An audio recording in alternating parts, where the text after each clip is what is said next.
It's more than just your output, more than a bike. When you hear your shout out, you know it's all right. Put on your magic pants and let's go. We're cruising into the power zone. Clip in, set yourself free. Come on and take a ride with me. Know what you need to know and what's it all about. Everything you need, it's on the Clip Out.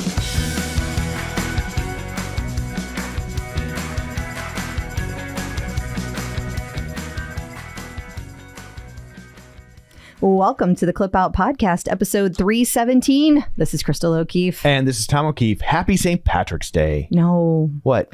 It's 317. Oh, sorry. Yeah. We're not in March. We are in July. Is that when it is? Yeah. Okay. St. Patrick's Day. Sure. We are currently in July, though. Oh, okay. But this is 317. This is episode 317. Happy St. Patrick's Day.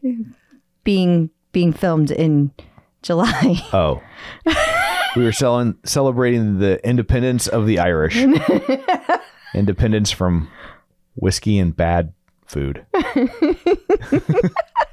Well, some of the food is good. I don't know. That potato part, I like that okay. Yeah, it's just a weird, like what are they, Hagrid or no, that's not Hagrid, right. no, that's Harry Potter. Right. What is it? Haggis? Haggis. It's really gross. Gotcha. Yeah. Sounds it. They didn't even try to sell that. Yeah. They just gave it a gross name on top. Yeah. Of everything. So this week we are interviewing one of our helper bees, Darci. We are. They love it when I call them helper bees. I know. Darci Bolger. Yes. But she has a fascinating story. She does. Yeah. Yeah. And by the way, a little. Oh, for sure. We got to put a little trigger warning on here because we do discuss a little bit of abuse and sexual abuse and things like that. So I don't want to trigger anybody. So if that kind of thing upsets you, then please, stay clear. Yeah, we touch on the topic of the Bikram hot yoga guy. Yes. And the Netflix documentary, if you haven't seen it, it's really good. It is really good. Very well done. So she was kind of involved on the periphery of that, and she kind of talks about that. So exactly. But it's a fascinating interview. But obviously, like you said, if that sort of stuff upsets you, then you're going to want to either be in the right frame of mind or just wait for next week's interview. Yes. Yes. Also, may not want to have little children around for that one. Also true. Yes. And we should say we put out a new Patreon episode for our Patreon listeners, users.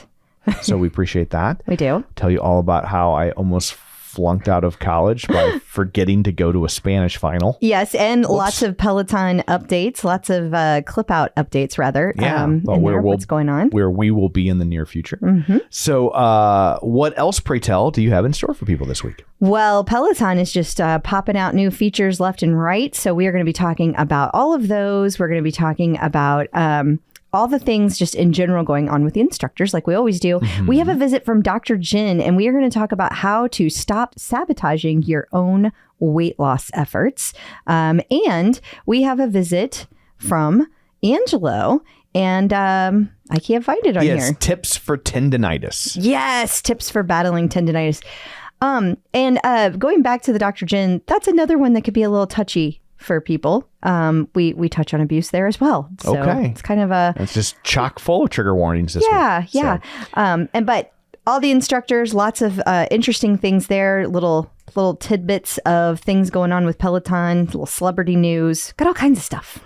Awesome. Well, before we get to all that, shameless plugs, don't forget we're available on Apple Podcasts, Spotify, Google, iHeart, TuneIn, wherever you find a podcast, you can find us. While you're there, be sure and follow us so you never miss an episode. Maybe leave us a review. Super helpful. Greatly appreciated. You can also find us on the aforementioned Patreon, where for a little extra money, you get ad-free episodes. You get them early if they come out early. If we get them early, you get them early. They've been on a pretty good streak lately. They have. And you also get bonus content where we just talk about... and we take requests. Yeah. So if you have something you want to hear about... For sure. Yeah. If you got something you would like us to talk about, absolutely. You can also find us on YouTube, youtube.com/theclipout, where you can watch these episodes. Sometimes it's easier for people to do at work, right? YouTube isn't blocked at most offices, places, right? So, and you can check out our website at theclipout.com. And don't forget, we're available on all the social media places. like Facebook, facebook.com/theclipout. While you're there, like the page, join the group. So there's all that. Let's dig in, shall we? We shall. Peloton in the news. Peloton has unveiled? Apparently there's a baby calf involved. Yes. I guess an adult calf because it's unveil. I think that's how that works. That's true. Yeah. So they have unveiled There you go. a new feature, Workout O the Day, continuing our St. Patrick's Day theme. It's Workout O the Day. Yeah. This is really interesting. A couple of reasons. One, it appears to be in beta testing. So if you don't have it, don't be alarmed. Okay. You can find it. I was alarmed. If you if you are one of the lucky testers, you can have it on Apple or Android. It showed up on both. And you can also find it on the web version, again, if you are one of the folks that have it. So it's handpicking a class each day. Yesterday's class was the first one of its kind, and it was a 5-minute core class with Robin Arzon. And I noticed that as of the writing of the article, there were like 1,200 people that had taken it. So I thought that was interesting. I use that as a marker because I figure that number is going to rapidly increase as it starts catching on, right? It will also be interesting to see the different kinds of workouts they push in front of us. For example, today is a 10-minute yoga flow with Ross Rayburn. Only 354 people have taken it. I find that fascinating. Yeah. It's 10 minutes. So I will be very curious to see how this goes. And whenever you take it, it'll tell you a streak. Like you have a streak of how many workouts of the day that you have been doing, which might entice people to continue. Not a badge, a streak. What's your WOD streak? Yes. Workout O the day. Yeah. That is true. Your WOD. Yeah. Show us your WOD. I think that hashtag show us your WOD if you want to tell people if you did it that day. Okay. That's one way. That's one way to do it. Yeah. So I wonder if the yoga flow one is less just because a lot of people don't even consider yoga. I think that's true. I also think a lot of people were off yesterday, given that it was July 4th. There was a lot more options to take classes. Today, people are at work. That number, it's still pretty early in the day. Sure. So it is possible that number is going to go up quite a bit when people start coming home from work. So it's hard to say, but I'm going to be watching it and just find it fascinating. Absolutely. I guess they almost, by virtue of definition, have to be like little short add-ons, right? Because if all of a sudden they give you like the workout of the day is 60 minutes long and it doesn't fit with what you had planned, it almost, is that the goal, do we think? I think the goal is to highlight the diversity of all the different kinds of workouts that are offered and to make sure that people are seeing, it's like highlighting, if you're a bike person, you always go to the bike and you just boop, click on the next class. You're not even looking at all the things that are out there. So I think this is to get in front of people to show them, hey, we've got a lot more here. Hey, guys. Hello. But I also think this is another step that Peloton is taking about that customization that Barry's been talking about, right? He's been talking about we are going to customize like Netflix always did. Right. And I noticed that when you go over to the web version, there is a whole new panel that shows up that like suggests things to you like, hey, you should start a program. You should start this. You should start that. And so they're trying to get you, in my opinion, more involved. Do you think we'll see a day where different people get different WODs suggested to them? I would like to find that out. I would like to know that. I think that is possible. Like if it's going to be customized, it could be like, well, we have an arm WOD. I'm going to make this a thing. You're pushing it. It's like Brian's hit the hay. We should explain. My son, who's 19, by the way, or will be soon. This is not a small child. No. He's decided hit the hay means that you're getting ready to go somewhere or engage in some activity. No matter how many times we tell him it's not going to be a thing. That's not what it means. And he's convinced he can will it to mean this other thing. So now every time we leave the house, he says, let's hit the hay. And it's like, that's not a thing, Brian. It's not. You can't quit trying to make fetch a thing. Yeah, it's not going to work. But I'm going to make WOD a thing. So if you just did a Tunde arm program, they're not going to give you a Robin's arm thing, right? Because they know that you've shot your WOD. That is true. And so they'll give you a different one eventually. Yeah, that could be.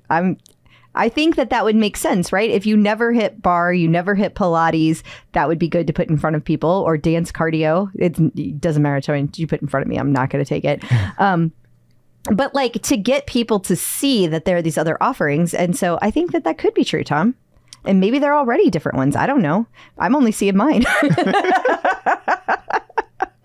You're only seeing your WOD.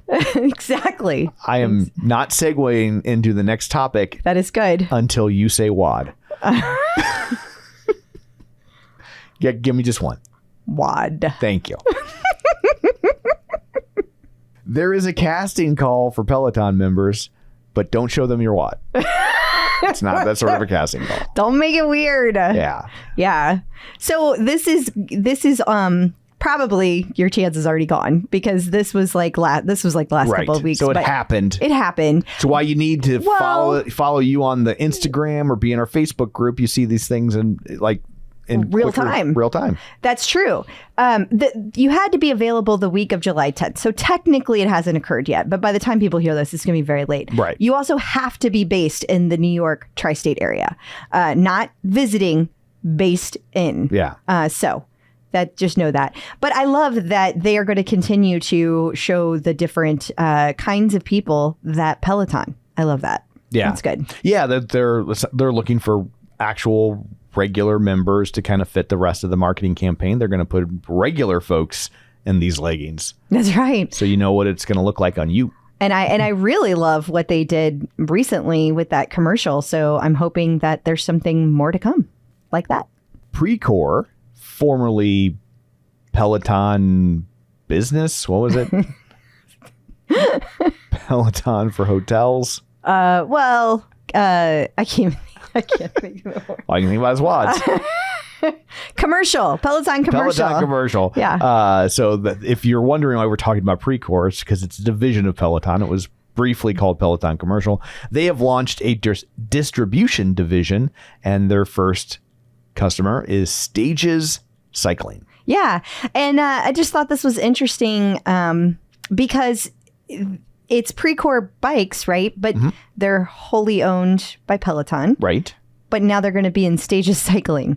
Like, this is the beginning of this world getting smaller. Right. I mean, there's already been things that have been headed down this way, but I just think this is a major type of thing that's going to continue to happen. I think that's very interesting. And what is Stages Cycling? So it's like a place you go to take classes, like cycling classes. Okay, it's like a gym studio, exactly. A bike studio. Yeah, okay. Yeah.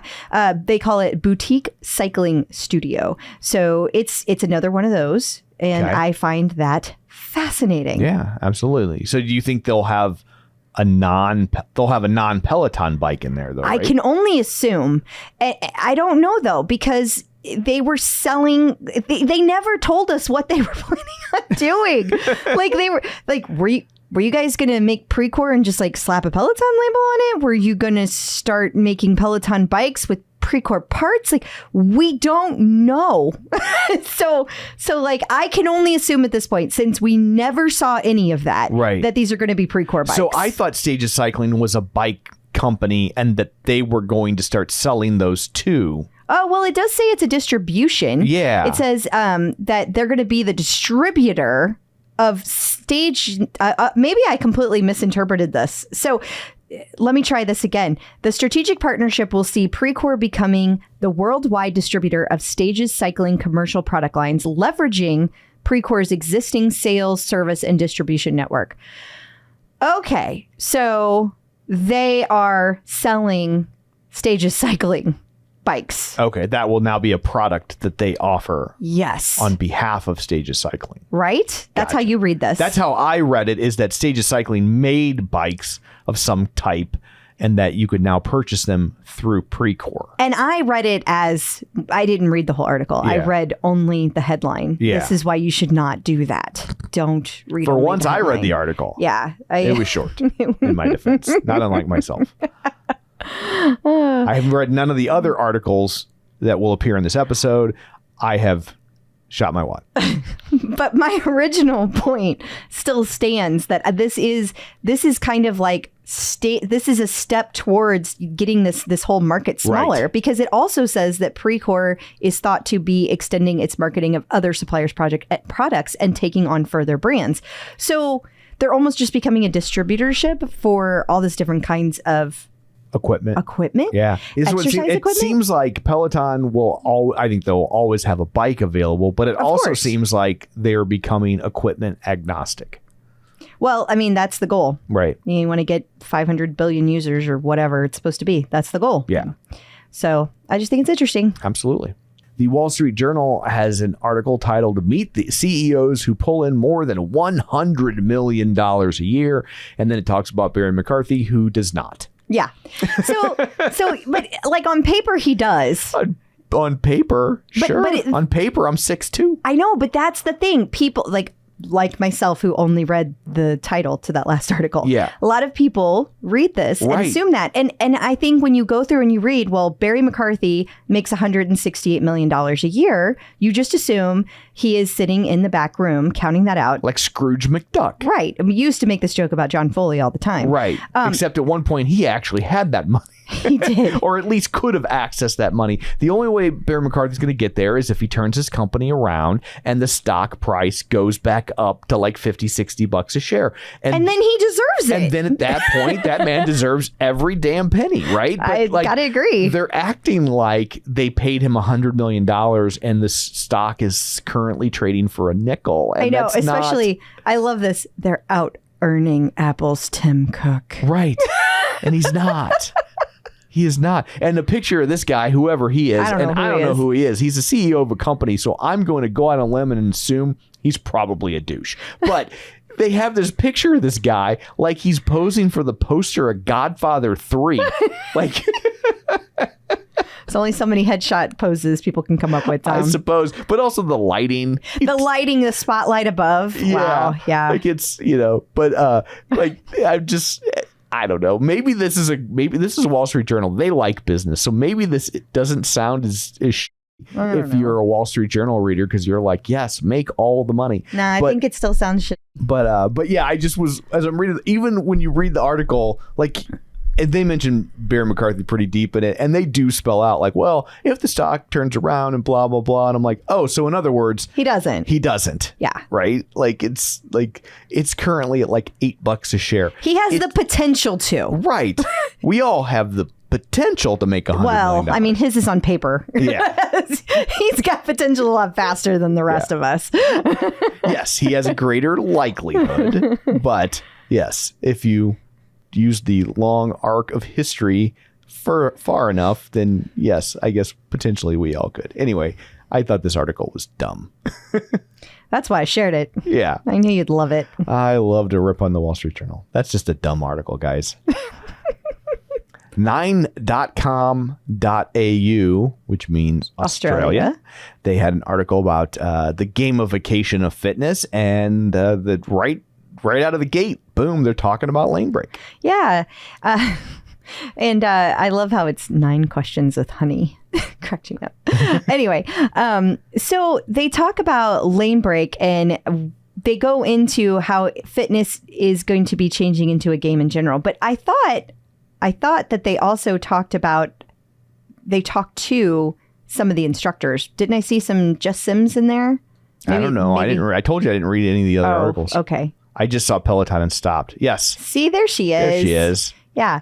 Instead of taking direction from an instructor, you're taken into a world that combines the best in tech, music, and fitness for a truly unique workout experience. She says you almost forget you're working out, which I actually agree with. I really love Lanebreak. Obviously, I haven't gotten to try it on the tread, but the bike and the tread are pretty similar. Right. And I think that that's true because when I really enjoy doing Lanebreak on the bike, and I feel like I do kind of forget that I'm working out, and I push myself in a whole different way. But anyway, whatever gets you to keep working out and make a habit that's what's important. Absolutely. It doesn't really matter. And different people have different things that motivate them or entertain them or whatnot. And so there's a million different paths to get there. Yeah, totally. And speaking of, Forbes reviewed Lanebreak for the tread. So they, I like updated 628, removed mention of Tread Plus. Yes. Whoops. Whoopsie. Yes. So they talk about it. Let's scroll down to what their overall feelings about it were. So here's what it says. Lanebreak for Peloton Tread is available right now for members with the All Access membership. Sorry, app-only users. But how would it work if you were an app? It can't work. Like, I don't even think you should apologize to them. Like, that's just an impossible functionality if you're app only.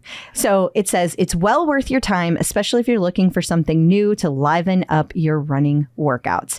He really seemed to enjoy it. He even talked about that, like, he found that he was pushing harder, got to get more points up, and that he even got his heart rate spiked, and he was exhausted afterwards because it was all harder than he probably would have gone on his own. Saying exactly what I said about Lanebreak on the bike. I mean, ultimately, I guess it's kind of akin to like a Dance Dance Revolution. It totally is, yeah. Except there's structure around it. Yeah.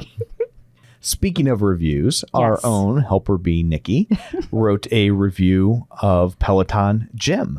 Yeah. Now, Nikki is an NASM certified personal trainer like myself. Okay. And she goes into, you have to understand, Nikki did not want to have to do this.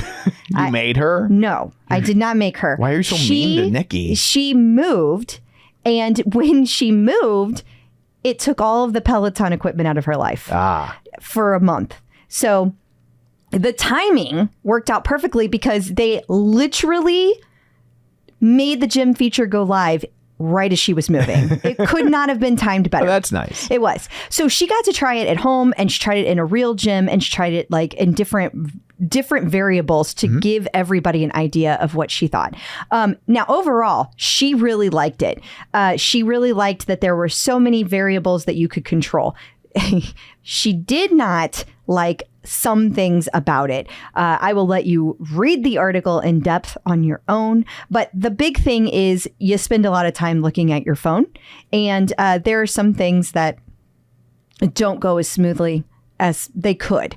So I think that this will be one of those things that Peloton continues to iterate. And I will be very curious to see if they continue to iterate that. And make it like you're still going to have to look at your phone for some things, but maybe they could have like audio cues so you don't have to constantly be looking at your phone. That makes sense. Yeah. Some things that they could do to make that easier. I love that she throws in. It's a great opportunity to listen to the clip out. Thanks, Nikki. And coming up after this, we're going to talk to Dr. Jenn. She handles a question from someone wanting help to stop sabotaging their own weight loss efforts. So if you find yourself doing that, stick around. Getting the psychological edge with Dr. Jenn. Joining us once again via the magic of ZoomTube is Dr. Jenn Mann, licensed marriage, family, and child therapist and sports psychology consultant. She's a 5-year national team member in rhythmic gymnastics and sports psychology for USA Gymnastics. It's Dr. Jenn. Hello. Hi. Hello. Okay, so this question comes from Leah Bechtel. She says that she struggles with sabotaging her weight loss journey herself. She was very fit and perfect weight as a teenager, but she had abuse issues. And I think it was sexual abuse because it says, I suspect my weight is protection against unwanted advances. That was why I read into that. What can I do to finally drop the weight and get fit? Well, the number one thing is therapy. I mean, because this is really not about the food and about the weight. This is about the need to protect yourself in that way. And you can eat all the right things. You can do all the exercise. But if you're not ready to be at whatever your natural weight is, when you're not using food to protect yourself, then you're just going to end up coming back to it. So really, to me, that's where the work needs to be done. And I think that it's work that's important to do, not just for your weight and for how you want to look aesthetically, but to give you some peace of mind and to help you to heal. And, there's something that is very powerful about going through trauma and actually processing it and working through it and getting to the other side of it. Because when you're able to do that, you get to a place where your confidence just skyrockets because you are able to say, you know what, if I got through that, I can get through anything. And that's the kind of strength that you want to have, that you can't control what happened to you. You can't change your past.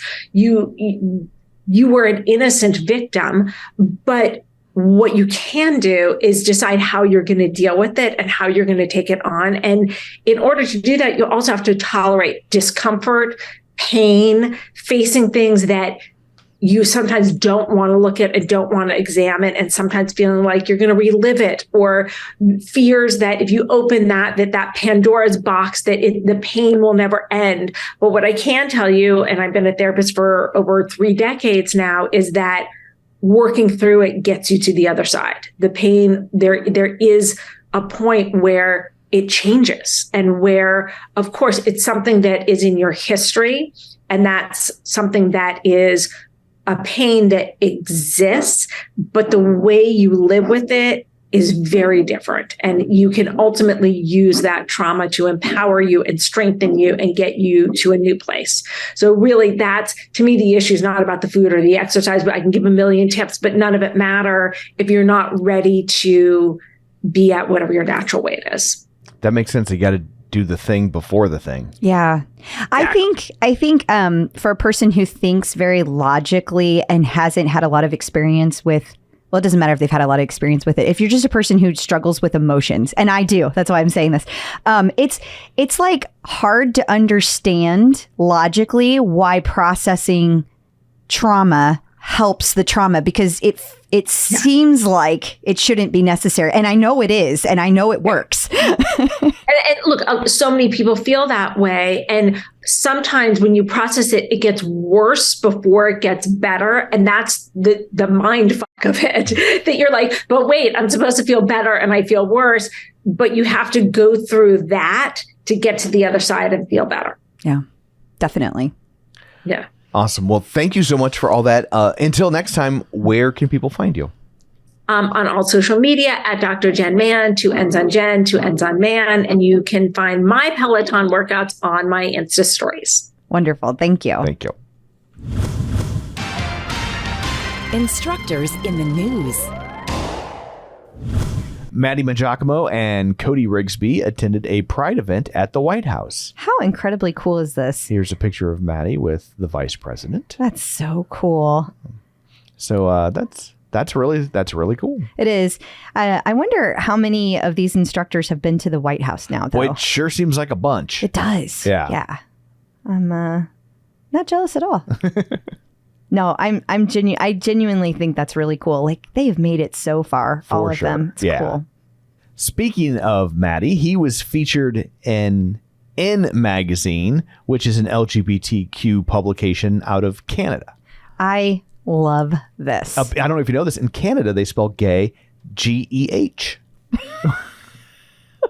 I feel like you just offended someone. I don't think that. Canadians. It's because Canadians always say A. A? Yeah. So they spell gay. Well, Tom is very sorry about that. I love this whole layout. I love seeing Matty get featured. I think that he is probably one of the most underrated coaches at Peloton. People do not rave about him enough. Yeah. Like, he is funny, he's nice, and he's just a good person. It's because he's only on the tread. I don't know. And not as many people have treads. Like, I think if he was a bike instructor, I think he would be one of those instructors that is, if not a household name, damn close. Well, I love that he got this opportunity, and I love that he got to talk about something that is so incredibly important to him. It's also cool to see Canada starting to talk about the instructors more as celebrities. I think it shows you something about how far Peloton is infiltrating that market. Well, the Canadian Pelotoners would say, okay, but we don't get half the clothes that you guys get. We don't get Canada Day celebrations. We don't get, they get left out of a lot. They do. I just meant that, like, I know Canada is embraced. I just stuff felt like this them adding me, Yes. so I was just getting ahead of it. And they don't do it in a mean way. It's Well, they're just Canadian. They feel left out. And I feel bad for them. Yes. It's different up there. They don't get as many things. I'm invisible in Canada. I know. We tell that story on our bonus episode this week. But in Canada, I am invisible. He is, but he loves poutine. I do.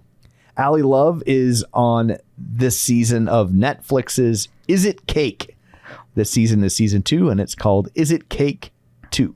I don't know anything about the show. It's a show where they make something. And then people have to tell if it, hey, isn't that, what's his name? That's Joel Joel McHale. Yeah, we met him. We did meet Joel McHale. Such a nice guy. My very nice. God, Allie is taller than I would have thought because Joel McHale is a giant. Unless they have her standing on something, but Joel McHale is very tall. Although her hair is very, very, it's very up there. It's adding some inches. It is. Yeah. Well, sorry, got distracted. Yeah. Joel McHale has that effect on you. He does. Well, you had to take funny or good looking, and you went with funny. Yeah, I got good looking thank too. you. Hush. But no, Joel McHale was very nice. It was funny how he was nice. So we met him on this when we went to visit the set of Mystery Science Theater 3000 when they were relaunching it for Netflix, and he happened to be one of the guests who was there that day filming. Right. And so he was filming his segment, and they didn't want to ask him to do too much. And so they had him take one group shot with everyone who was there. And it was probably about 20 people or so. Something like that. And he takes the one group shot with like the 20 of us. And then Joel McHale, I don't know if you're familiar with him or not, but his whole persona is he's funny, but he's also kind of a douche, but he's kind of winking at you at the same time. Yeah. And so like he doesn't want to really kind of drop his persona. My guess is it's probably very close to kind of just how he normally is. And he goes, well, I mean, I guess all you guys, obviously, you want a picture one-on-one. You don't want just a group photo with me. And it's like, yeah, I mean, he's right. We do. We were all like, yes, please. Yeah. And so he stood there and like took pictures with everybody in whatever incarnation of people you wanted to have your picture. So you and I got our picture taken together, and he was just really nice talking to everybody. Nice. You know, it was just great. But you could tell they didn't want to ask him like, hey, can you do this one-on-one Wizard World photo op with these 20 people surprise while you're here working for scale on our robot puppet show. Right. And so but it was really nice that he offered to do it, but he still did it in a way that was kind of douchey, which is exactly what you want from Joel McHale. It's like if you meet Don Rickles, you want to get called a hockey puck, right? Like that's what Don Rickles does. So anyway, Allie McLove is on a show with him. Allie McLove. Allie Love. I got McHale. In my head, they got married on that show. Is it wedding cake? It's a mashup. Is it wedding cake? Oh, wow. That was... We were bringing the heat this week. Let's see how I can screw this one up. Logan Aldridge has joined Team Callaway Golf Adaptive Team. This is really cool. It is cool. I didn't even know that Callaway Golf had an adaptive team.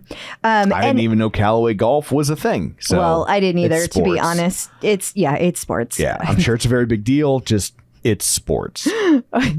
Could I just say somebody messaged me the other day? I won't say in what context. Okay. And they dropped somebody's name and they're like, these are St. Louis people. Do you know anything about them? And I was like, I've never heard of these people. Like St. Louis has 1 million people in it. Why would I know these people? Right. And they were like, yeah, Crystal, they're the owners of the St. Louis Blues.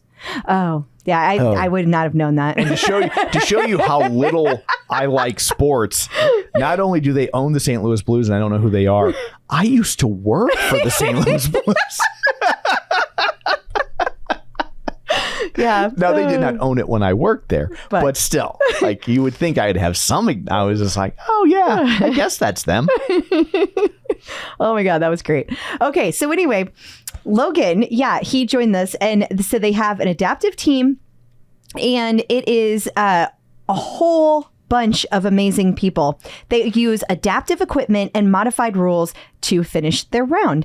I just love this. This guy is amazing. Absolutely. Running the Chicago Marathon, joining an adaptive team for golf. It's just so cool. I'm done. I love Logan. He's awesome. I know you do. Women's Wear Daily featured Matt Wilpers. It's Women's Wear Daily, but it's under menswear. You make it make sense. Okay. Well, they have a whole article here about Matt Wilpers building his whole own brand, which I find fascinating because we've been talking about him building his brand for years. Yes. Years. I mean, almost since the day he was on the show, which is literally the first episode of the Clip Out. Yeah.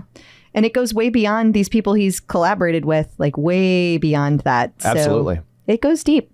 So anyway, we are not going to show you this whole article because it's behind paywall, so you can go check it out. But we will send the link to you in our newsletter. Susie Chan is, as we record this, running Badwater. Tom, I am on pins and needles about this. Like, she was so, like, she comes across as like really, she's nervous about this. It's the furthest she's ever run. Sure. It's the hottest place on earth. Yeah. 3 mountains. 135 miles. Yeah. Badwater, 135. Laura, also Peloton user. She's been on the show. Laura Watts, also running. I've been tracking both of them all day. I'm going to go get an update while we show this video. Okay. Which will be 3 days old by the time anybody hears this. I know. I'm excited. Listen, I love Susie Chan and I am so excited for her. All runners. Okay, that was 5 hours ago. That's a late one. Hang on. I'm going to get there. We have to get you the freshest 3-day-old information. Exactly. That's the beauty of podcasting. Right. Right. Yeah. Okay. Checkpoint 4. They're at mile 72.8 right now as of 49 minutes ago. So over halfway. They are over halfway. But I want to make sure that I see Susie because the last time I checked the little runner time, she didn't have an update for the most recent, and I was getting nervous because you sent me a picture of her sitting down with ice on her knee. Yeah, she had was ice. Smiling. She was smiling. She looked happy, but that ice made me nervous. Now we talked about it could be preventative, so it doesn't necessarily mean anything that it was bad, but it still made me nervous. So I'm trying to find her name. Running on the list. 135 miles is bad. That's what's called Badwater. In a row. That's crazy, and you can sleep.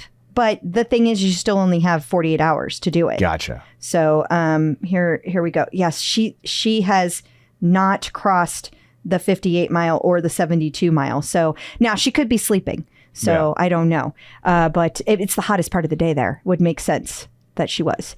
They are doing this very, very cool video. Tom was just showing up on YouTube. It's a docuseries that you can watch. It's called Ultra the Long Run. Episode 1 is about Badwater 135. I highly recommend watching this because it's fascinating. These documentaries get me so revved up. Like, I'm like, oh, I need to go do this, even though I would die. Like, literally. Yeah. Like, literally, I would die. Yeah. I could never handle this heat. I don't care if you put me in a heat chamber for days. It will not matter. Like, if I get sweaty at Disney World, I'm such a bitch the rest of the day. So you could not put me in the desert. It would not work. But I am so motivated and inspired by these ladies and gentlemen. What if at the end there was a Dole Whip? I mean, maybe there's one every mile. Well, anyway, we are cheering Susie and Laura on. Yes. And she also had a message on her Instagram for Susie's Striders. Yes, they're doing that amazing event. They have people on the tread for the entire 48 hours that she's out there. Now, they're not doing 48 hours in a row, but what they are doing is having at least 2 runners on the tread the entire time to support Laura and Susie. It's called Super Stridathon. And I just think it's amazing that they're doing this for Susie and Laura. Very cool. Jenn Sherman was spotted by, what's this called? Class of Palm Beach.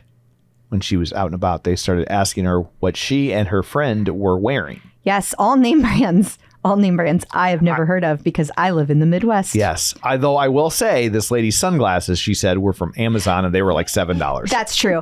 And I have heard of Dior, but some of the brands I'd never heard of. Yeah. I've heard of some of them. It's just really funny. I'm like, oh my God, their entire outfits are worth more than my entire closet. Yeah, we're in St. Louis. We just got Jordache. Last week. Yeah. It's brand new. It's very popular here. Oh, it was funny.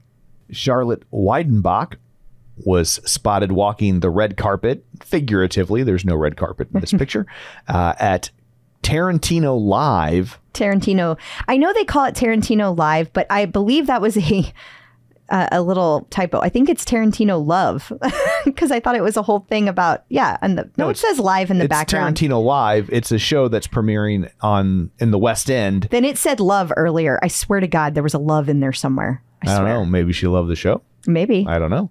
Love your comment in the background. Ha ha ha.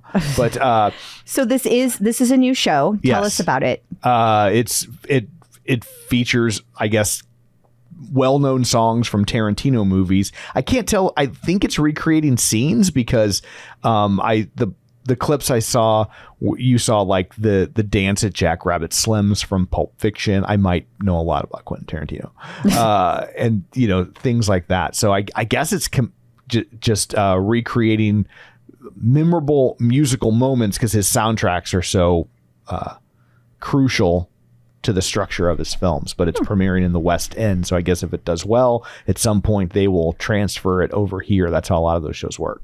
Interesting. And we should say that this video was captured by Jocelyn Thompson Rule. Mm-hmm. When you say the West End, is that where? That's like London's Broadway. Okay. That's what I thought, but I wasn't sure. Peloton Apparel asked the instructors to describe their ideal summer. I just thought this was funny. They were all over the place with their answers, but I just have to drop that Cody Rigsby said no kids. As someone who has kids, that can be enticing. Yeah. He's not wrong. Yeah, I will say, like, when I was younger, I thought I would be like, oh, I don't want to get older. And now I'm kind of like, I'm ready for the kids to go so we can just do stuff on our own. Like, I like to schedule around I like them. Including them, but I don't necessarily want to include them on everything. We do. Yes. We love them. Fly, little birdie. I'll be a mess. You will. Coming up next, we're going to talk to Angelo. He has tips for people who are battling tendinitis. The clip out. Joining us once again via the magic of ZoomTube from MetPro, it's Angelo here to answer all of your fitness and nutrition questions. Hello. Hi. Hey guys, thanks for having me back. Well, we're glad you're here. We have some folks dealing with some tendinitis. Leslie Gray Colbert is dealing with forearm tendinitis. She tried just not lifting for a week, but it didn't help. What should she do?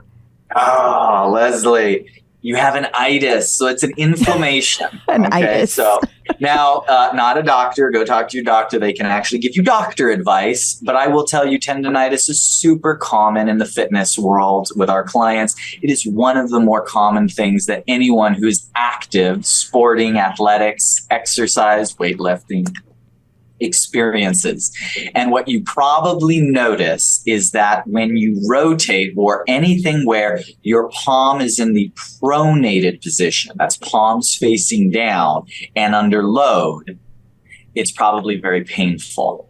So what you're going to need to do is manage movements for a while that tax that range of motion. So a way that you can do that is adjust some of your common movements. Neutral position. They're like, this doesn't matter. I'm listening to this on audio, so it's not helpful at all, right? So go to YouTube, watch this on YouTube. If your hands are neutral, you have your arms out in front of you, your thumbs will be pointing up, straight up, and your hands will be pointing toward each other as if you're going to clap. That's neutral position. Pronated position is with your palms facing down. Likely, that's going to hurt that tendinitis in the forearm. Supine position is going to be palms facing up. So if you're doing a pulling motion, likely by switching your hand position to either neutral or supinated, palms up, it will take some of the load off of that tendon in your forearm that's inflamed, and it may enable you to do some of your upper body movements without inflaming it. Now, sometimes tendinitis can be so acute that anything causes inflammation. So if that's the case, you need to just lay off of it and let the inflammation come down. There are things you can take for inflammation that you got to see your doctor for and discuss with them. The other thing is you got all of those like pressure bands For some people, they do work. I've had a number of clients with tendinitis express that when they exercise, when they wore those little, it's like a miniature vice that goes around your forearm. You can get them real cheap on Amazon. They get a little bit of relief. Don't expect it to be the magic fix, but it may help a little bit. And then other people have expressed relief with things like acupuncture, acupressure, massage, Rolfing, Graston technique, and different forms of massage therapy, especially if it's been there a long time and you're dealing with scar tissue. But the most common thing that eliminates it for a lot of people is just allowing it to not get re-inflamed, and then it tends to go away. It's kind of like having a paper cut right on the crease of your finger. So you keep messing with it and it just comes back and comes back. So, Karen, when you're exercising, try bringing your elbows to your sides with both pushing and pulling motions. And your lower body work, you're going to be fine with. It shouldn't be bothering your elbow at all, of course, your forearm at all. And as long as you aren't overdoing the wrist motion and movements in the pronated position, you can probably still exercise carefully around a little bit of tendinitis. If it gets severe, definitely don't wait. Talk to your doc and they can probably help you out with that. Great advice. Well, thank you for all that. Until next time, where can people find you? You metpro.co/TCO. Awesome. Thank you so much. Thank you.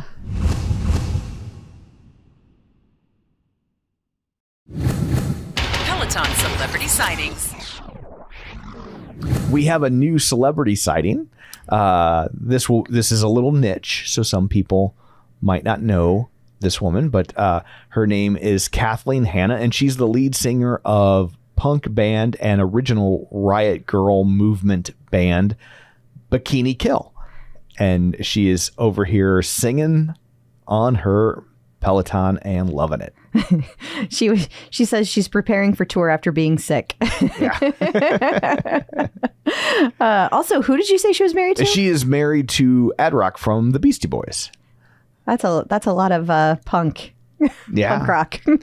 Well, they're more like rap rock, but they started as a punk band. I was just kind They of definitely kind of have that aesthetic, though, even though their music isn't truly punk rock. Yes.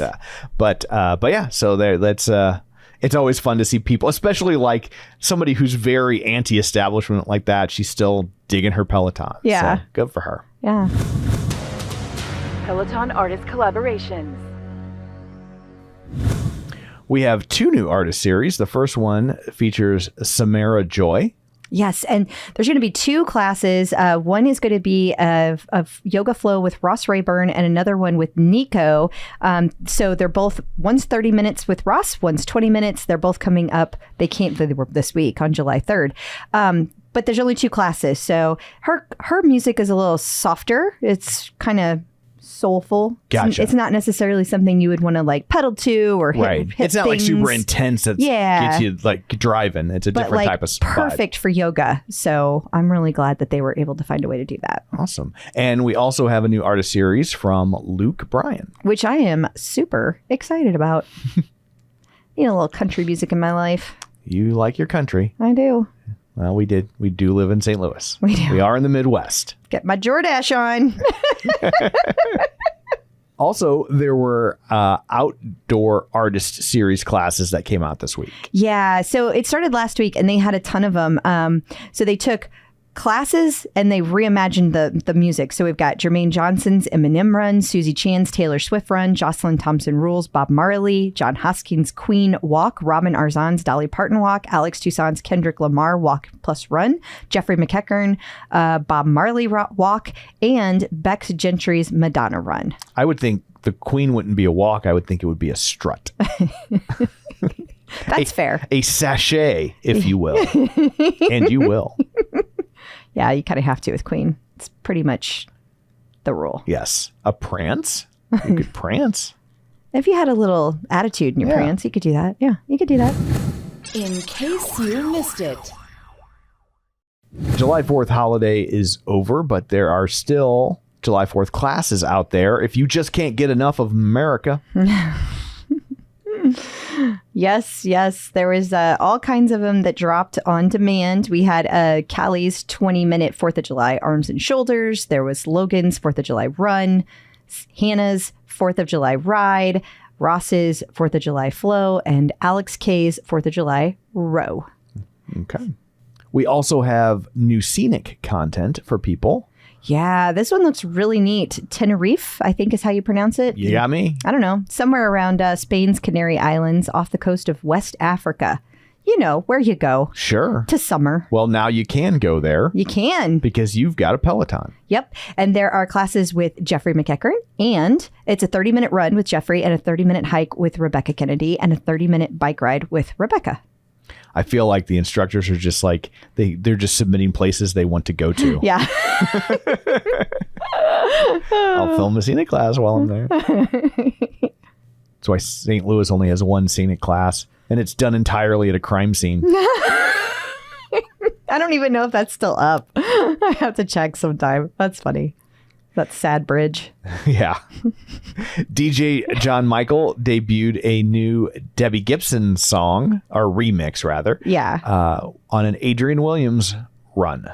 Yeah, so one of the live DJ classes. And so this was last week. And I love this because he premiered it and he got to do the mix for it. And he really loves Debbie Gibson. So that's really neat. Yeah, for sure. Yeah. And he got to do that in the waning days of Pride. Yes. Also, if you were wondering what the song was, it was the new single Love Don't Care. Gotcha. Peloton Apparel has dropped a new Pick Your Palette collection. Yeah, I love this. Okay, so a couple weeks ago, Peloton posted on their Instagram, they were like, which color would you choose? And they had a whole bunch of different colors. Mm-hmm. And then they dropped this collection, and it was so many colors. There's pinks and purples and blues. And they have not only for women, your bra, your leggings, they have the socks and accessories to go with it. They also have a huge selection of Gooder sunglasses and a range of colors. For men, they have the t-shirts, they have the shorts, and for unisex, I would call it unisex, they have the tank tops that you can get in matching colors. My only gripe about this is the royal blue they put on the men is non-existent in the women's collection, which is my favorite color. What up? What up, Peloton? I did get a few things though. Shocking. I know. Because I wanted to try them out with a little mix and match thing going on. Gotcha. So I felt like I needed to try that. So I did. And they're all the Cadent fabrics, which are my favorite of the Peloton fabrics. I really like them. And coming up after this, we're going to talk to Helper B Darci, and she's going to tell us about her fitness journey, and she's going to talk about her Bikram hot yoga experience. So just a reminder that that will touch on some sensitive topics like sexual assault. So if that's a problem for you, just get in the right headspace, or you don't have to listen to this one. So stick around. We will be right back.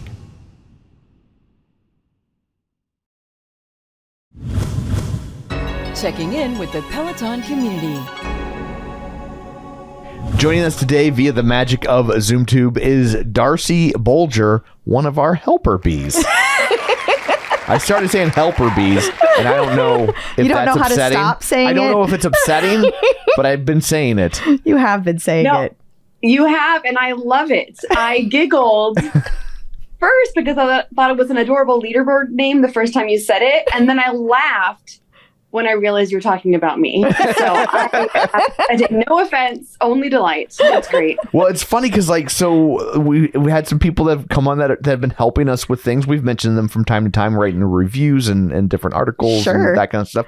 And so offline, just in real life, Crystal and I have been having this great debate on like how to refer to you collectively. Right. And so because like we were both kind of lapsing into girls. And and I was just like, it that sounds so icky, so condescending, like, right? And then she was doing it too. And I was just like, well, that's not. I was like, I don't like it. And then in the meantime, you guys started calling yourselves gals. The gals. Yes. The gals. Which somehow feels worse.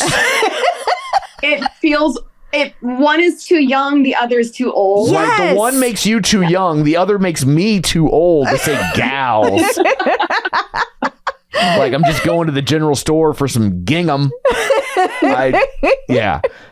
So somehow when he was introducing you, it landed on helper bee. And there it is. At least it's gender neutral. That is true. It is. So, I will say boys who want to help. When I refer to all of us collectively, I still do not say the helper bees because that sounds weird. No. Now it sounds like you guys are a music group. I don't know.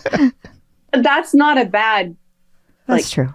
thing for a band. That's true. The helper bees. If we get enough of you, you could be the helper B-52s. I was thinking the swarm. Oh my goodness. Well, we have already gone astray. Yes. That was probably the fastest ever. Hi, Darci. Hi. It's very nice to see you guys, and it's very surreal to hear you do the clip out guest intro and it not be a recording that I'm listening to right now. It's fun to see it done live and in real time. Yeah, you're the main event. Yes. And so my first question, because you hear it every week. What's your favorite funny joke I've ever said? That's the... No, Tom. No. Oh, I got this. Sorry.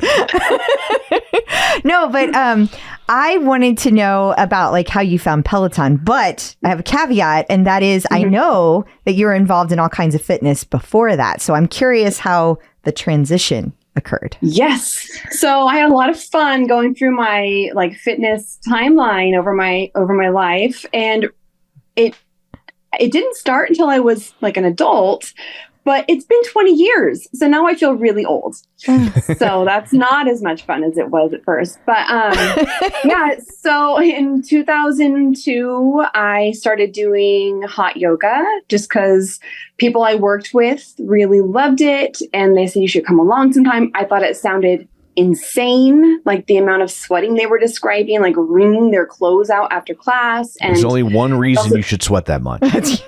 And it could occasionally involve a room full of people, but for most people, it does not. That's true. Well, I've got a few more reasons on my list, so let's just keep going. Okay. So started doing hot yoga in 2002, and I was an adult by that point. I didn't really do a lot of fitness stuff as a kid. I was a dancer. I like just casually at the YMCA, or my aunt would send us dance lessons on VHS tapes, and we'd do those at home. And then I was a cheerleader. Jane Fonda? She basically, yes. She was better than Jane Fonda because she used my name in the videos. I got the first ever shout out, you guys. Look at that. That's amazing. You invented shout outs. Your aunt was really cool. Yeah. Wow. Yeah, no, she was really, really cool. And then I just never really did any team sports, and we weren't like super, super active as a family. But then 2002 started doing hot yoga, and then my sister started running marathons with Team in Training, and that just kind of got my attention a little bit. One, she's talked about it like nonstop, and I was like, I need to know that I could do that without talking about it nonstop. And then, of course, once I'm doing it, I'm talking about it nonstop. I feel like it's just not possible to not talk about training for a marathon. And then I started hiking a ton, backpacking. My husband and I love to do that together. I have run 3 marathons, done a bunch of long range hiking, and started teaching hot yoga in 2011. And yeah, then I've had a bunch of kids. Well, 2 kids. It feels like a bunch of kids. I've had 2 kids. And my oldest is 10 years old now. And when he was 5, he was 6. He was 6. I was working full time. I had 2 small kids, and I just couldn't practice yoga and teach and take care of myself and my family. And so I took a break that I thought would be about, 3 to 6 months. And then when my younger kid would get into kindergarten, I thought that would be the time I would start teaching again. Well, a few months later, we were in a pandemic. So I wasn't interested in learning to teach yoga over Zoom, and kind of fell away from teaching altogether, and I miss it terribly. But in that mix, sorry, I lost track. I found Peloton. I saw a commercial, not the commercial, probably 2017, 2018. And it kind of caught my attention because the aesthetic of it looked really good. And it looked quality to me for some reason. And then 2018, a friend of mine had gotten the bike, and she's like a great athlete. Hi, Gina, if you listen. And so it had instant credibility for me, and it was also just beautiful, and it looked really solid. And then I decided I would try the app. I did the free trial on the app. I ordered a bike off Amazon, and this is before Peloton was on Amazon. It was a Schwinn, and it was so unergonomic because the crank for the pedals was about this wide, like literally as wide as my shoulders. And so I'm having to pedal with my feet all just weird. Yeah. And it was not comfortable. If you went out of the saddle, the pedals couldn't hold you up. There wasn't enough resistance, and you would just go with every single stroke. And so I used it as a proof of concept to prove to my husband that I would stick with it. And then I was in a meeting at work, and there was a lady with a Peloton logo sticker on her laptop. And I was like kind of in over my head in that meeting and a little bit nervous. And she was like one of the most important people in the room. That logo like took down all barriers. I feel like I dove across the table, and I was like, oh my God, tell me, what do you think of that? Are you on it? Like, tell me everything. And she just I was a little bit afraid that I would be like getting like swindled, like falling into a new fad, or buying something that was like cheap or hokey or something. And I didn't think that was the case, but having somebody who I had this respect for talk so highly about how long she'd been doing it, how committed she was when that wasn't like a part of her lifestyle before, I was like, okay, done. And so then ordered my bike on Black Friday in 2018, called my showroom or my store, and I ordered it over the phone. It was a showroom back then. It was a showroom back then. Yes. Yeah. And then what's crazy, I had gone into that showroom to look at the bike, to see it in person. And now that I've had my Schwinn stationary, compare experiences, and the Tread was on like a preview display. You couldn't order it yet, but I had just bought my, like what I thought would be my forever treadmill. And I was like, damn it, that would have been so nice to know, to be able to get, because I at that point was convinced this was going to be like my favorite thing ever. But fast forward 3 years, December 2021, my husband surprised me with a Tread. Aww. But the surprise was ruined because a couple weeks before then, I was on Facebook and I saw on the marketplace my treadmill for sale. Whoops. So you're either like, I'm either getting on a new treadmill or Dateline. Exactly. Yeah. I have a very weird brand of stalker. And I'm not sure I'm okay with that. Yeah, so now you can see, this is a picture of my little gym room now. I call it my yoga room, but I do less yoga in there than anything else. But it's very very pretty. I like your aesthetic. It's very calming in there.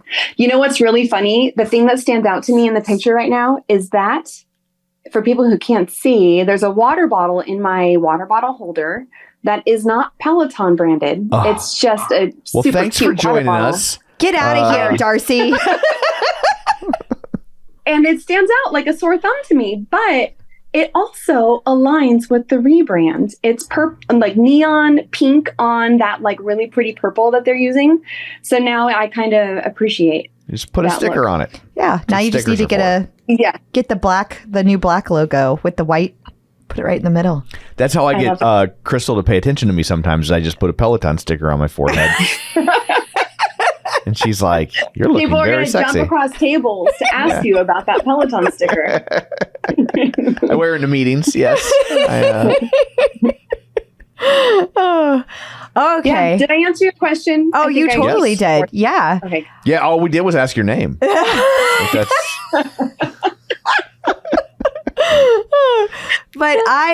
so then Peloton obviously is considered by some to be very culty. But now you said that you taught hot yoga, but isn't part of hot yoga also Bikram yoga? Is that like all involved there? Okay. Yes. So I like to refer to it as hot yoga, really specifically hot hatha yoga these days, because which is weird because Hoth was the cold planet where the snow walkers were. Oh, no. And start with that's what we're talking about, right? No, Empire Strikes Back. No. Oh. Hatha yoga, for people who aren't familiar, is there's no like flowing into downward dog and chaturanga. You're not moving with your breath per se. You're setting up a posture. You're holding the posture to the fullest extent your body is capable of. And you're breathing deeply while holding a static pose. And while you're doing that, the theory, it's bro science. Who knows if it's actual real, but people like believe about it. Is that you're building up like oxygenated blood at the pressure point you've created through the posture. So if you're, leaning to the side, you're maybe compressing the left side of your body and you're building up oxygenated blood there or whatever. And then I will say, as a non-scientist, sounds like bull. Like, will you let this woman get through a whole sentence? I do believe as a teacher that visual helps you to send your intention to that area. I get that. It helps you to relax or contract a certain way. And, I will agree with that. But then after you do this holding of the posture for 10 to 60 seconds, you stand or you lay in a mountain pose, either a standing mountain pose or you lay in Shavasana, and you take a few like breath cycles. And the idea is that you're letting that blood now rush through that area. It also, what I think is more realistic, is a HIIT exercise that way. You're doing intervals that are highly intense and then a good reset. So you're able to get the peaks and valleys with your heart rate, and then you don't get too exhausted with any of your single muscle groups. And I think it's just a really sustainable way to practice. But anyways, that's what Hatha yoga is. I did Bikram yoga is what I got started in. It was the only kind of yoga I had ever done besides like a DVD here and there. And I knew after my first class in 2002 that I wanted to teach that yoga someday, but I thought that was insane. I thought it was irresponsible. Like, how am I going to make enough money as a yoga teacher? I am going through college right now, not to teach yoga. I thought it was like, who am I to say I could teach this? Like, that teacher had so much like charisma and knowledge and all this. But that idea was like really, really clear to me when I walked out of that room. I felt so connected and energized in my body that I was like, I want to give that to people. And it took me 9 years to get up the guts to go to training. And what changed my life was I learned that one of my favorite teachers at my studio, she worked full time. And she taught in her free time. And I was like, oh, you can do that? Side hustles? Your friend invented side hustles. Yeah. So I went to the Bikram yoga teacher training in the fall of 2011. And before I went to my training, I was pulled aside by the teachers who'd been so wonderful at helping me be a student and to prepare for this training. It's a really big deal training. And they said, okay, when you're there, be careful. Like, and I was like, be careful, like from getting like mugged walking into the grocery store. Like, what do you mean? They're like, no, like with Bikram, like, don't be alone with him. Don't let him like ask you questions. Just like keep to yourself. Like, don't give him attention. Like, okay. That was my first indication that like it's a little shady. There was something shady going on, but I was so appreciative of the yoga that I'd been experiencing. It literally changed me from not thinking I was an athlete to having absolute confidence in my capabilities. And so I was in studios that were really supportive and smart and compassionate. And that's what I was really attached to. Go to the training, and I was just blown away by the cultiness of it, for one. And the like the yuckiness, like Bikram was shockingly abusive verbally to everybody. And there's a great... We should say real quick, there's a Netflix documentary about this guy where you can see some of the footage from the class. And like I'm watching it and I'm just like, this guy's a dick. Why is anybody buying into this? But as a kid, I ran into an asshole T-ball coach and I was like, F this, I'm out. So... Totally. So there are, you see these personalities in coaches, you see it in like even music teachers can be that way. Like you see it in different authority figures who end up having like a positive impact on people's lives and they deal with it and it's like tough love or whatever. But this was a little bit over the top. He would berate people for being too thin, for being too fat. He would say, if you couldn't do a pose a certain way, that's why you can't stay married. Like, the most extreme abuses, it was disgusting. And then on top of that, there's sleep deprivation happening. You live in this really, it's now not, they've remodeled and maybe even torn down the building since then, but it was the most disgusting hotel for 9 weeks with 450 other trainees. And the ballroom is now your yoga space. And you're like in squishy carpet, like just with sweat, walking in and out of that practice room. Oh my goodness! But then you practice a ton in the hottest room you've ever been in your life. You are sweating. You're not allowed to leave the room, although people do. But you also have people who like pee on their mats. It's just it's disgusting. But they keep you up till like 3 a.m. watching like Bikram's favorite childhood movies. And Why is that necessary? How is that helping you? I know they call his thing, which I think is just, he's justifying psychotic behavior. I'm not a psychologist, but it doesn't actually hold up to reality when you take a step back. His thing was, he would say he was teaching us that we could be as broken as possible, but then always have the yoga to like bring us out of it. Like we all thought going into the training that practicing twice a day in these extreme conditions every day for 9 weeks, except for Sundays, would be the hardest part of the training. It ended up being that yoga was our lifeline. It was the one moment of our day where we could be like, okay, I'm not being yelled at. I'm not being grilled to memorize this. The 90-minute class was a script you had to memorize. And you're just constant drilling. There's anatomy that you're up till, 2 a.m. being lectured on, and there's tests, and it's very, very intensive. And then the yoga ends up being like the thing that you come back to. And it's almost like, it sounds so creepy now when I put it that way, because it's like you're being abused into needing that so desperately. So I don't know. Woof. Yeah, that's so it's just like, oh, life is hard and you're broken, but yoga will help. Here's the apple dumpling gang. I know. I know. Okay. Yeah. But you mentioned the documentary on Netflix, and it's really well done. They did a great job capturing what it's like to be in that bubble.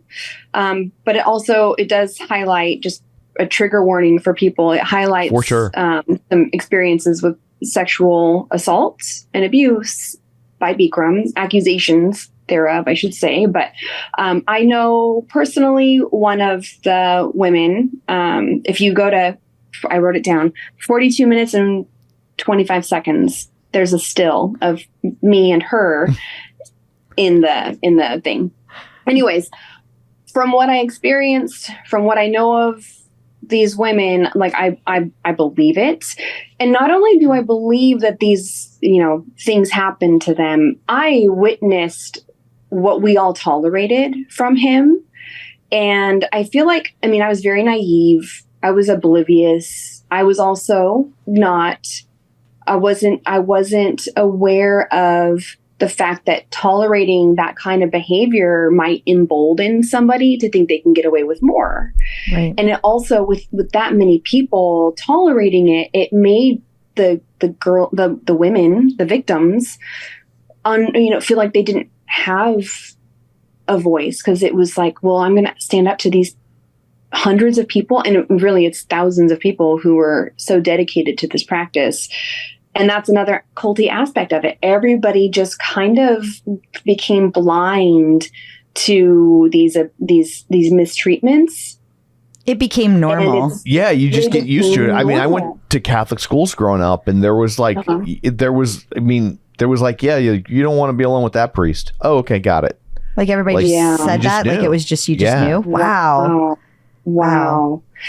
Yeah. So that's really not great. I feel like we should also say, for people who haven't seen the documentary, maybe aren't familiar with Bikram yoga, is that it was like the name brand yoga. If they were Coke, everything else was like RC Cola. That's true. And so it's like he also had leverage over people that, like, if you want to teach a version of yoga that anybody gives a shit about, it's this. And so that everything that you described for what was kind of pushing you to tolerate that stuff is absolutely true. But there's also the added wrinkle of, if you're looking at this as any level of a career choice, there was no real option for people. It's so true. And it became it became what people thought of as yoga. I mean, power yoga wasn't really a thing then. And he also made you believe that any other kind of yoga wasn't real yoga. And I mean, I'm so thankful that I was in studios, that the ownership, the mentors, everybody, the students, we all were not part of that. And the studio I came back to teach at after my training, I want to say by the time I was even back from my training, they had changed names. They were no longer using the Bikram name in their studio. And it's always been a positive environment for me. But one of the culty things about Bikram yoga is that he tells you that it is the only real yoga. You do it my way. And he tells you, like, there's even a line that you're supposed to say that says, your back's going to hurt like hell. Don't be scared. And then just bend backwards, bend, go, whatever. And like, I feel like one thing I really appreciate about Peloton and the way that their instructors teach their classes is they are always encouraging you to check in with yourself and to listen to your body. And sometimes that means you're going to take it easier or not even take a class that day. Maybe it's meditation or stretching, get your blue check mark. But other days it might mean trust yourself to go a little bit further, a little bit faster or whatever. Like, they're very much about cueing you into your own body, where Bikram was very much like, don't listen. He even says, like, don't think, just do, all the time. Like, don't think, don't feel yourself, just do what I say. And that's I think it's super dangerous on a physical and an emotional and mental level. Well, there's always that mentality in sports, play through the pain and show how tough you are. And like, there's obviously, to get better at something physical, there's going to be discomfort, but that's not the same thing as pain. Right. And it's important to know the difference. Didn't you? Go ahead. You had a question. I was also going to say, people joke around about Peloton being a cult all the time. And I think the real difference is the cult of Peloton is built around a piece of equipment or the exercise you're doing. It's not built around a person. That's true. Like, you might have, I mean, everybody's got their instructor of choice that they gravitate towards, but collectively, the whole of Peloton isn't focused on Cody Rigsby or focused 100%. On Robin Arzon. It's focused on Peloton, and now more than ever, there's 20 different entry points for Peloton. It could be your bike, your tread, your guide. It could be yoga. It could be bar. It could be whatever.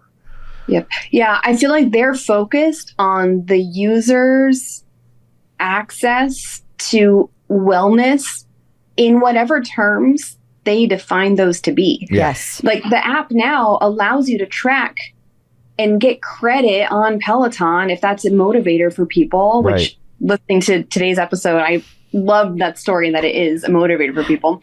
Anyways, you can get credit for meditating. Like if I'm going to just sit in my backyard and notice my senses, Peloton is supportive of that. And that's not at all attached to their product or service. It's just supporting engagement from me, which I think is what they really, really care about. Sure. But it doesn't control how I do it. Yeah. I love that about Peloton. And it doesn't wait, like when we talk about the blue check mark, it doesn't like, well, you rode a bike today, but yesterday you did yoga, so your blue check mark's going to be a lighter shade of blue. Yeah. Yeah. They're all equal. Like, Yeah. It's so true. I really feel like a lot of people who get into fitness they believe that the more they do, the harder they do, the bigger they do, the better. But I mean, I think Peloton instructors do a great job talking about this. It's sometimes self-sabotage. Mm-hmm. Like if you don't give your body time to lock in the benefit of your workout, you're actually going to come out worse. You know, like you need those down days, you need the rest, you need the recovery, and then your body can rebuild. And it's not just your muscles, it's like your whole nervous system. It's your stress response. Like you really have to respect your body's needs outside of just, did I work out today? There's so much more to it. And I feel like Peloton's platform encourages that, and so do their coaches. Like I just absolutely love every time I hear them reference needing to rest. Or like Andy Spear will say, this is the kind of workout you can do every day because it's not a stress on your nervous system. Like I hear that and I just get so happy. Yeah, because it's teaching newer science instead of old science, or in some cases, not science. Yeah. Do they ever talk about the special oxygen on the left side of your lung? Do they ever talk about that? I've never heard that come up, I have to say. I also wanted to go back to Bikram yoga. First of all, I don't think we ever said the name of the documentary, and I believe it's called Bikram Yogi Guru Predator. I wrote that. That is it. Okay. My guess is if you type in yoga in your search bar, it'll probably pull it up pretty quick. And it's a really good documentary. To your point, Darci, they did a really good job. I mean, obviously, I've never taken Bikram yoga, so I can't speak to like how they captured the people and that feeling, but I can definitely say it held my interest. Yeah. It was good stuff. It was really good. And I know this might shock people. I too have never taken. It's so shocking. I've done the opposite of hot yoga, which is called frozen yogurt. I used to tell students, no matter what, even if you come in the room and all you do is take a sweaty nap, it's still good for you. Oh, then he's good at that. You might get to do some Bikram yoga someday or hot yoga someday. Well, I famously took a sweaty nap after my first tonal. He did. He took, whenever he did his very first tonal, it was the assessment. Just the assessment. He literally laid down in front of the tonal and instantly fell asleep. He's like, I need a nap. He was out. I'm like trying to work out around him.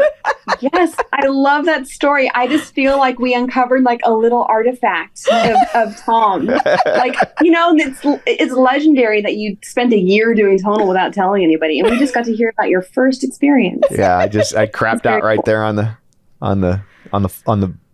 basement floor. Yeah, it was carpeted, but yes, he was out instantly. So basically, I have done hot yoga.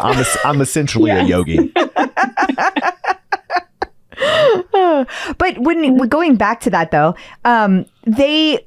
isn't part of it that like you couldn't open your own spot without Bikram's like consent, like you had to like a franchise. Approval. Yeah, exactly. But so yeah, he told us all that we weren't allowed to teach anywhere if it wasn't a Bikram yoga studio. You weren't allowed to say words that weren't in his script. You weren't allowed to teach any classes besides his 90-minute sequence. And you certainly couldn't open your own studio, any of that without his blessing, or he'd come and get you legally. And I feel like most of that was just smoke. Okay. Yeah. But people believed it.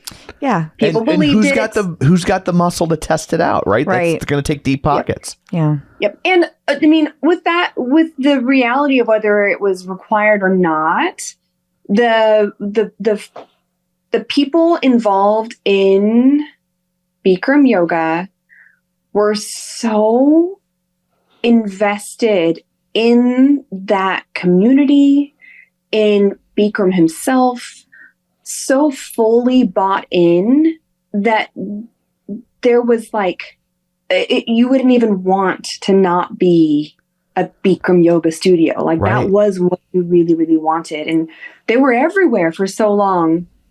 And again, I'm very thankful. Lots and lots of credit to the studio owners that I got to work with. Even one of the women in the documentary I mentioned, I know her. I taught for her, and she had a beautiful studio, a beautiful community, wonderful instructors, not at all like beholden to Bikram's machismo or script. And I learned a lot. I've also been to additional training since then. I'm certified outside of the Bikram space because thankfully I had a supportive mentor who really encouraged me to do that. And there were a group of us. There were a group of Bikram teachers who went to this non-Bikram yoga training, and we had been so conditioned to feel like we were doing something wrong by doing other yoga that it was like we were in tears at times. Yeah. We were like a support network for each other. Like, we can do this. We can say different words besides the ones we memorize. It's wild to think about. It sounds like my first marriage. It does. After we started dating, I was like, wait, I can, it's okay if I'm out of your sight for 2 seconds. You don't think that I ran off and had an affair? Oh, man. So, getting back to Peloton, I guess we should do a little bit of that. Heard of it. Now, do you have a favorite instructor, or also, I'm just curious if you have a favorite type of Peloton? Like, do you do a favorite kind of classes? Yeah, so I have a list, so I wouldn't ramble too much because I know we all say this, like, it depends. That amuses me. But my favorite, I tell people this a lot. My favorite workout on Peloton, between the bike, the tread, and strength and yoga and everything, is hiking boot camps. You were talking about hiking boot camp or hiking in general and how good it is. And I've had a lot of injuries in my life, and hiking is one of those things that you can do if you've got a number of injuries, if you can't run fast, if you can't go far. Hiking can be low impact, but high intensity. And you can do it outside. If you want to take your tread workout on your headphones outside, walk up and down your hill and do the workout at the bottom of the hill, you can do that. It's so good for you. The hiking boot camps, it's like, it doesn't matter how burnt my legs might have been from my run yesterday. I can manage a walk uphill, and then I get my strength training in while I'm doing it. And it's my favorite.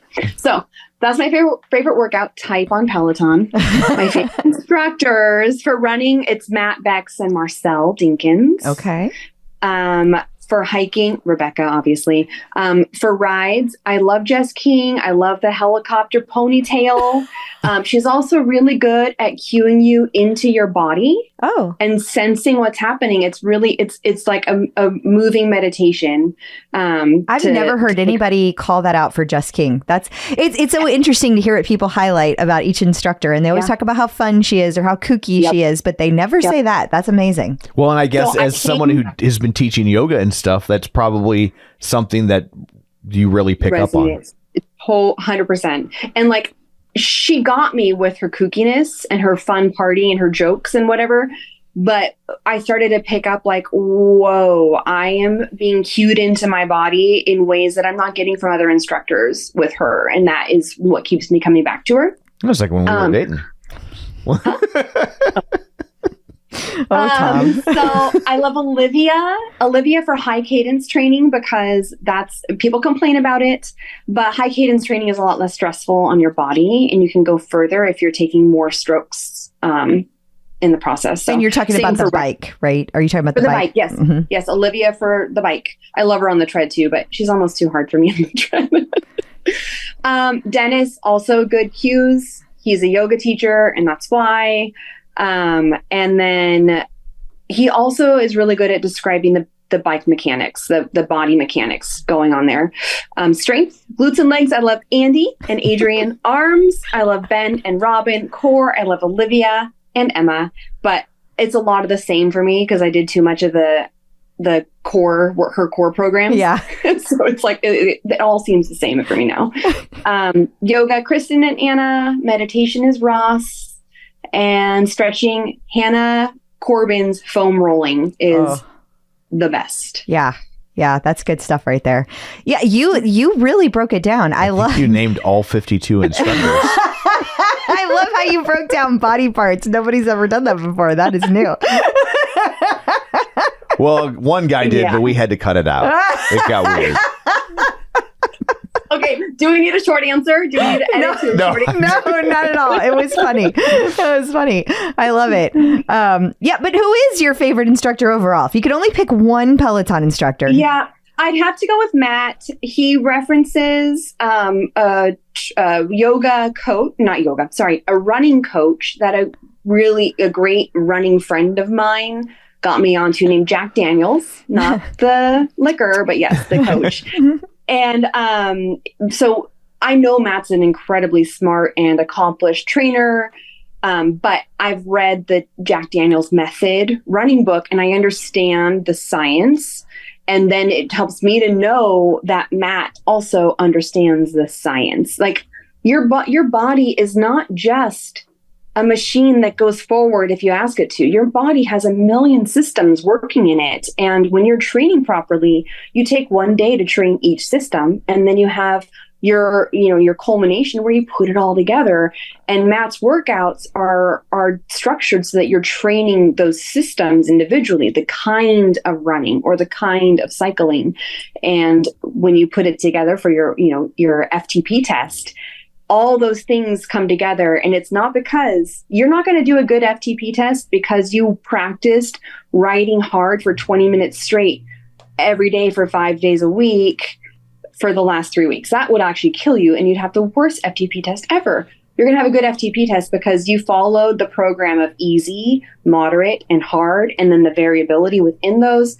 And Matt programs all of his stuff that way on the bike and on the tread. So I know I'm going to get a really smart workout. Plus, I think he's just adorable. And people give him too hard of a time about his lack of rhythm. He has rhythm. I've seen him dance. It's adorable. It's okay. It's okay. Yeah. I think it's just, Matt is a lovable nerd. He is. And the thing is Nothing that wrong with that. Exactly, Tom. That's the thing. He's never going to be like, he's never going to dance like Adrian Williams, or Cody, Rigsby, or, Just King. But he is his own. He's got his own thing going on. We need to appreciate him for what he is. Yep, 100%. So do you have any advice for people just entering the world of Peloton? I do. So Yes. Don't overdo it. Absolutely don't overdo it. My personal mantra is rest like an Olympian. Olympians aren't out there doing their event every single day. They have a structure and they will include rest and recovery in that structure. If you want to be like the best, rest like the best. And then Matt's low impact rides are brilliant. You can, I feel like any of them, any length, any one that I've ever taken, he goes through all these mechanics, drills, and he teaches you how to pedal. It's not intuitive. You weren't born knowing how to pedal. And so he teaches you where to put the pressure in your foot. You do these different drills that the pros do before their races, and they're a fantastic warm-up, and they're a really good refresher. They make you more efficient. So you could literally not get more fit, but you'll be able to go faster and further because of the skill you're learning. And you see a lot of overuse injury from poor mechanics and too much. So those two things combined, I think, are really important for new riders. Those are good calls. Yeah, and those are different. I don't think we've heard. And I would have never. I would. Yeah, you just pedal. I would have thought there'd be. I know. Like I've ridden a bike before and it was just pedaling. Like, I didn't think I would. Like, man, you mean I can even pedal something wrong? Like Yeah, that? you can. You really can. Well, Because if you just mash the pedals, Tom, if you just mash them, then you're only using your quads. You're not using your hamstrings. See, I listen too. But yeah, he does do a really good job of teaching that. A lot of the I feel like Christine is another good one that talks about the mechanics of the bike and how to use those different pedal strokes. But Matt's low impact rides, where you can get all that information, that's the best, like, concise place to get everything. For sure. Mm-hmm. Mm-hmm. Well, that's good for people to know that. It is. Awesome. It is. Well, Darci, thank you so much for joining us today. We didn't ask her leaderboard name. That's all. we We have to ask her leaderboard name. What is your leaderboard name? So my leaderboard name is Pre-Run Donut. And I love my leaderboard name. I thought I was just Darci B for a long time, but or maybe I don't remember what I was. Darci but, Helper B. Yeah. Oh my God. B. We're Darci B. Oh my gosh. I will admit that I consider changing my leaderboard name or creating a shadow leaderboard name, just because sometimes I go in and I research classes for the show or for articles, and I don't want them messing up my Your count. metrics. Sure. Absolutely. So I have to go back and delete them, and that's annoying. So anyways, leaderboard is Pre-Run Donut. I am always running behind. I'm always running late, and I try not to beat myself up about it. And I also love donuts. And I feel like the image of running out the door and grabbing a fun donut on the way to my run is just like perfect. You don't take yourself too seriously. You enjoy what you're doing, even though you're running a little bit late. And yeah, that's my leaderboard name. I don't know how it could be singular. Should be multiple donuts. I'm like, one donut? What sort of sociopath eats one donut? Because you're eating it before your run. You don't want to have too many donuts before your run, Hell, I Tom. don't want to have too many Save donuts. one for after. You need, Exactly. maybe two after. One before, two after. Okay. Yeah, that will allow. We'll no longer deem you a sociopath. Shoo. So- Shoo. Well, thank you so much for joining us today and for all the work that you do on the You with the do clip so out. much, and we Yeah. appreciate you. We do. We really do. You are so welcome. Thank you for letting me do it. Oh. It's an honor. I love it. Letting you. I know, right? We praise And- every moment of everything you do. Like, oh, thank goodness. And let me know if Crystal starts yelling at you or something. We don't. He won't let me talk to you anymore We if won't that let happens. that happen. So, but where can people find you if you would like to be found? So I have a Peloton Instagram account that I rarely use, but that would be a good place. So it's Pre-Run Donut on Instagram. And sometimes I post stuff there, but yeah. Okay. Awesome. And of course, they can find her work at theclipout.com. Yes, lots of Yes. Darci articles. Yes. Lots of Darci Yes. articles. Thank you. Yeah. I know I post on the group and the Patreon group page wall things under my name on Facebook, but I don't go on Facebook for anything. I don't post up there. So if you try to engage with me on Facebook, I'm probably not going to see it. It'll take me it'll be an accident if I do see it. Got it. Okay, fair enough. Awesome. Well, thank you so much for joining us. We really appreciate it. We do. Yeah, thanks, guys. Thank you. The Clip Out. Well, I guess that brings this episode to a close. Until next week, where can people find you? People can find me at Facebook, on Facebook at facebook.com/Crystal D. O'Keefe. They can find me on Instagram, Twitter, and the Peloton leaderboard at ClipOutCrystal. And you can find me on Twitter at Roger Kubert or on Facebook at facebook.com/Tom O'Keefe. You can find the show online at facebook.com/theclipout. And of course, don't forget all of these episodes live on YouTube if you want to go over there and watch them. So that's it for this one. Thanks for tuning in. And until next time, keep pedaling And running. and rowing and shoot your wad.